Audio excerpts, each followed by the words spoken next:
ओम नमः शिवाय। नमस्कार दोस्तों, स्वागत है आप सभी का आपके अपने चैनल खुशहाल जिंदगी में।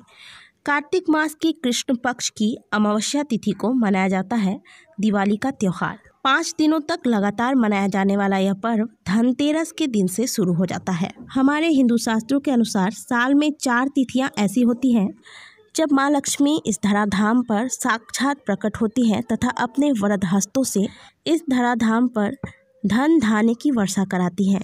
यह 4 तिथियां हैं अक्षय तृतीया, शरद पूर्णिमा, कार्तिक अमावस्या यानी कि दीपावली और कार्तिक पूर्णिमा। वैसे तो ये चारों तिथियां अपने आप में बहुत ही शुभ है और बहुत ही महत्वपूर्ण है, लेकिन इनमें भी जो विशेष तिथि है वह है कार्तिक मास की अमावस्या यानी कि दीपावली। दिवाली की रात्रि को महानिशा की रात्रि कहा जाता है। दोस्तों, आपको बता दें कि इस दिन न सिर्फ भगवान श्री गणेश तथा धन की देवी माँ लक्ष्मी की पूजा की जाती है, बल्कि इस दिन महाकाली की पूजा का भी विधान है। जो लोग तांत्रिक विधि के साथ पूजा पाठ करते हैं उनके लिए सिद्धियां प्राप्त करने के लिए यह सबसे उत्तम दिन माना जाता है। इस रात्रि को किया गया कोई भी अनुष्ठान बेकार नहीं जाता, इसका फल निश्चित तौर पर प्राप्त होता है। शास्त्रों में तो ऐसा वर्णन आता है कि स्वयं माँ लक्ष्मी इस धराधाम पर आज के दिन विचरण करती है तथा अपने भक्तों को धन धान्य का आशीर्वाद देती है। और ये कोई सुनी सुनाई बात नहीं है, स्वयं शास्त्रों में इसका वर्णन आता है। स्कंद पुराण में इसका वर्णन आया है कि दिवाली की रात्रि को माँ लक्ष्मी पृथ्वी पर पधारती हैं। लेकिन हम उस वक्त क्या करते हैं, हम शाम को पूजा पाठ करके दीपक इत्यादि जलाकर पटाखे वगैरह जलाते हैं, मिठाइयाँ खाते हैं और इस त्यौहार को मनाने के बाद रात को आराम कर रहे होते हैं, विश्राम कर रहे होते हैं। तो आपने वो पुरानी कहावत तो सुनी ही होगी कि जो जागत है सो पावत है, जो सोवत है सो खोवत है। तो आपको दिवाली के दिन सोना नहीं चाहिए, लेकिन नींद के आगे किसी का जोर नहीं चलता और किसी को हम रोक नहीं सकते सोने के लिए। लेकिन यदि आप पूरे वर्ष धन संबंधी समस्याओं से परेशान हैं तो आज की रात्रि आपको कुछ व्यवस्थाएं अवश्य कर लेनी चाहिए सोने से पहले। आज की रात्रि अगर आप पूरी रात्रि जागरण नहीं भी कर सकते हैं तो आपके सोने का जो समय होता है, मान लीजिए आप 11 बजे सोते हैं तो आप उस समय को थोड़ा सा बढ़ा दीजिए, यानी कि आप 11 बजे ना सो के 1 बजे सोएं और बीच के जो 2 घंटे हैं उसमें आप जागरण करें। अब ऐसा नहीं है कि आपने जागरण किया है तो आप रात भर जागकर मोबाइल चलाएंगे, टीवी देखेंगे, व्यर्थ के कामों में इस समय को आप गंवा देंगे। ऐसा आपको बिल्कुल भी नहीं करना है, नहीं तो आपको जागरण का कोई भी फल प्राप्त नहीं होगा। दिवाली की रात्रि में अगर आप पूरे विधि के साथ जागरण कर लेते हैं तो कैसा भी फूटा से फूटा किस्मत हो व्यक्ति का, माँ लक्ष्मी की कृपा उस पर अवश्य होती है। इसके लिए आप इस रात्रि को गवाए नहीं, इस रात्रि का पूरा से पूरा लाभ उठाएं। मेरे कहने का मतलब ये है कि जहाँ पर आपका घर में पूजन होता है, जैसे आपने शाम को जिस स्थान पर पूजन किया माँ लक्ष्मी का, श्री गणेश का, उस स्थान पर आप जाएं। उस स्थान पर आप एक अखंड ज्योत की व्यवस्था कर लें। ज्योत को जलाने के लिए आप घी का इस्तेमाल करें, लेकिन अगर घी नहीं मिल पाता है, शुद्ध घी का ही इस्तेमाल किया जाता है। लेकिन अगर घी ना मिल पाए शुद्ध, या फिर आप घी नहीं ला सकते तो आप तिल के तेल का इस्तेमाल करें, यानी कि मीठे तेल का इस्तेमाल करें। अखंड ज्योत जलाने के लिए आप लाल जो धागा आता है पूजा के लिए, उस धागे का इस्तेमाल करें।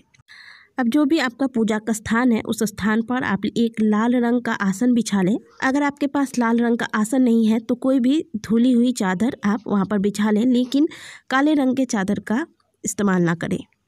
अब वहाँ पर आप बैठ जाएं और नेत्र बंद करके आप माँ लक्ष्मी का ध्यान करें और मन में यह दृढ़ विश्वास रखें कि आज की रात्रि माँ लक्ष्मी आने वाली है। और यदि आप मन में ये विचार कर लेते हैं कि हाँ, आज के दिन माँ लक्ष्मी आएंगी हमारे घर पे अपनी कृपा बरसाने, तो सच में नींद नहीं आएगी आपको, अगर आपको दृढ़ विश्वास रहता है इस बात का। क्योंकि माता की मौजूदगी का एहसास कौन नहीं करना चाहता है, कौन माँ का कृपा प्राप्त नहीं करना चाहता। और मन में दृढ़ विश्वास रखें कि माँ लक्ष्मी आज अवश्य आएंगी और माँ लक्ष्मी से मुझे उनका आशीर्वाद लेना है और उनकी कृपा प्राप्त करनी है।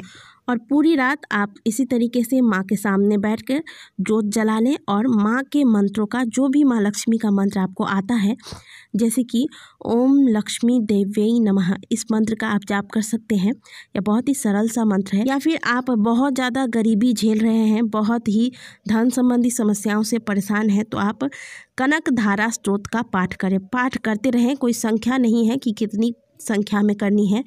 करते रहें, समाप्त हो पुनः एक बार शुरू करें, फिर समाप्त हो पुनः एक बार शुरू करें। इस तरीके से आपको लगातार कनकधारा स्तोत्र या फिर लक्ष्मी स्तवन का पाठ करते रहना है, या फिर जो मंत्र हमने आपको बताया है इस मंत्र का आप पाठ करते रहें। कोई माला की आपको आवश्यकता नहीं है, लेकिन यदि आप माला लेना ही चाहते हैं तो आप रुद्राक्ष की या फिर कमलगट्टे की माला ले सकते हैं। तो आप इन मंत्रों का या फिर कनकधारा स्तोत्र का या फिर जो आपको बताया गया है जो चीज़ें, इनमें से कोई भी एक चीज़ का चुनाव कर ले जिसका पाठ करने में आपको आसानी हो और आप आसानी से कर पाए।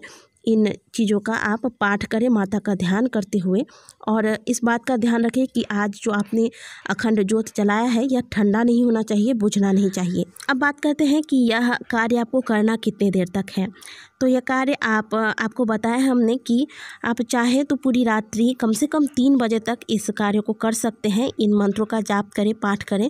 लेकिन अगर आपसे यह संभव नहीं हो पाता है तो आपका जो सोने का समय है, मान लीजिए आप 11 बजे सोते हैं, तो आप 11 बजे ना सो के कम से कम 1 बजे तक या 2 बजे तक इन चीज़ों का पाठ करें। इसके बाद आप दिया की व्यवस्था देख लें ताकि यह रात भर जले, और इसके बाद जब आप बिस्तर पर जाएं तो सोने से पहले आपने जो भी पाठ किया है उनका ही मन में आप चिंतन करते रहें, माँ लक्ष्मी का ध्यान करते रहें, माँ लक्ष्मी के मंत्रों का जाप करते रहें। और कुछ नहीं तो जय महालक्ष्मी, जय माँ लक्ष्मी, जय माँ लक्ष्मी, या फिर ओम लक्ष्मी देव्यै नमः, ओम लक्ष्मी देव्यै नमः, इस तरीके से आप जाप करते रहें।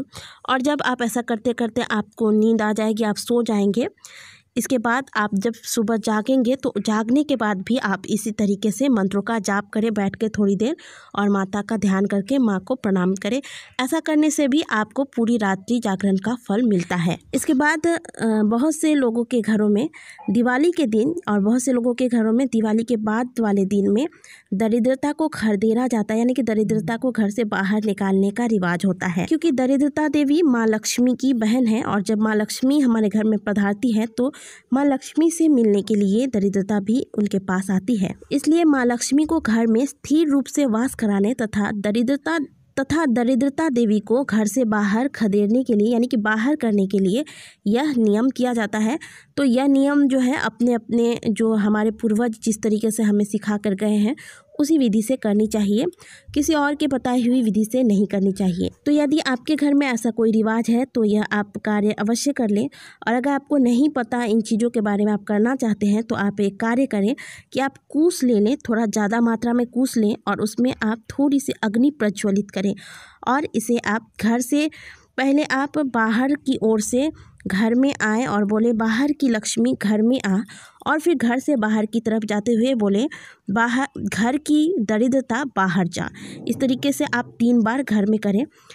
ऐसा करने से माना जाता है कि माँ लक्ष्मी घर में स्थिर रूप से वास करती है, और जो दरिद्रता देवी है वह घर से बाहर चली जाती हैं। तो दिवाली की रात्रि आप अगर इन उपायों को कर लेते हैं तो आपकी जो धन संबंधी समस्याएं हैं, अगर आप दरिद्रता से परेशान हैं, तो निश्चित तौर से आपको साल भर में माँ लक्ष्मी की कृपा की प्राप्ति अवश्य होगी। अंत में एक बात अवश्य कहूँगी कि आप जो भी उपाय करें मन में विश्वास और आस्था के साथ करें। आप ये ना सोचें कि उपाय किया और साथ ही साथ आपको परिणाम मिल जाएगा, क्योंकि यह कलयुग है। इस पे ऐसा संभव नहीं कि आप कोई उपाय करें दिवाली के दिन और साथ ही साथ आपके घर में धन की वर्षा होने लगे। थोड़ा समय अवश्य लगेगा, लेकिन सच्चे मन से यदि आप इस उपाय को करते हैं तो माँ लक्ष्मी की कृपा आपको प्राप्त अवश्य होगी। इसलिए साल भर कष्ट झेलने से अच्छा है कि एक रात्रि जागरण करके माँ लक्ष्मी की कृपा हम प्राप्त करें। आशा करते हैं कि आज की दी गई जानकारी आपको अच्छी लगी होगी। वीडियो अच्छी लगी है तो वीडियो को लाइक करें, कमेंट बॉक्स में जय माँ लक्ष्मी अवश्य लिखें। मिलते हैं अगले वीडियो में, तब तक के लिए जय माता दी।